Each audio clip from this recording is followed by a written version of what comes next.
আসসালামু আলাইকুম।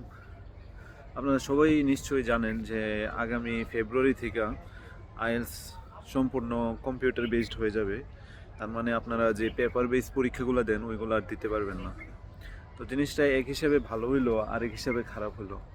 ভালো হইলো কী জন্য? ভালো হইলো কারণ এখন যে আইএলটিএসের প্রশ্ন ফাঁসের যে বিষয়গুলো এইগুলো আর হওয়ার কোনো চান্সই থাকবে না। কারণ এখন আপনারা যখন এক্সাম সেন্টারে যাবেন তখনই কেমব্রিজ থেকে আপনাদের কাছে কোশ্চেনগুলো সরাসরি চলে আসবে। তো সেই ক্ষেত্রে আইএলটিএসের ক্রেডিবিলিটি আরও বৃদ্ধি পাবে। খারাপ হলো যারা আপনারা কম্পিউটারে ব্যবহার করে অভ্যস্ত না, তাদের জন্য বিষয়টি একটু খারাপ হলো, কারণ হুট করেই কম্পিউটারে শিফট হওয়া আসলেই খুবই কষ্টসাধ্য।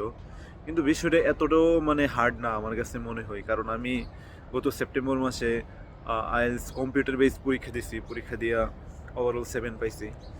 তো আমার ওইরকম আহামরি কম্পিউটার রেগুলার ইউজ করি এরকম না, যখন আমার দরকার পড়ে তখনই ইউজ করি।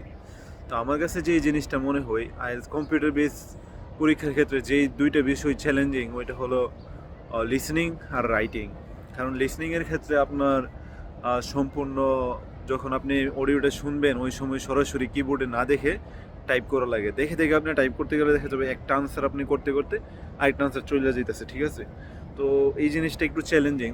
তো এটার জন্য আমাদের রেগুলার যদি প্র্যাকটিস করি 1 মাস, তাহলে আমি মনে করি এই বিষয়টা সমাধান হয়ে যাবে। তো আমি আপনাদেরকে সাজেস্ট করব এখন থেকে আপনারা লিসনিং কিবোর্ড না দেখে টাইপ করার চেষ্টা করেন, যাতে পরীক্ষার হলে আপনারা সময়টা একটু বাঁচাতে পারেন। আর রাইটিংয়ের ক্ষেত্রেও একটু কিবোর্ডের হাতের স্পিডটা একটু দরকার, কারণ ওই ক্ষেত্রে আপনাদের দেখা যাইতেছে টাইম থাকবে 60 মিনিট। আপনারা যদি আপনারা যে লেখার সময় যে স্পিডটা ওইটা যদি টাইপিংয়ের সময় না থাকে, তাহলে দেখা যাবে যে এই ক্ষেত্রে আপনারা একটু টাইম শর্ট পেয়ে যেতে পারেন। ওভারঅল তেমন কিছুই না, সব কিছু কম্পিউটারে আরও বেটার। আপনারা যখন এক্সাম দিবেন, মক টেস্ট দিবেন, তাহলে বুঝতে পারবেন, ঠিক আছে?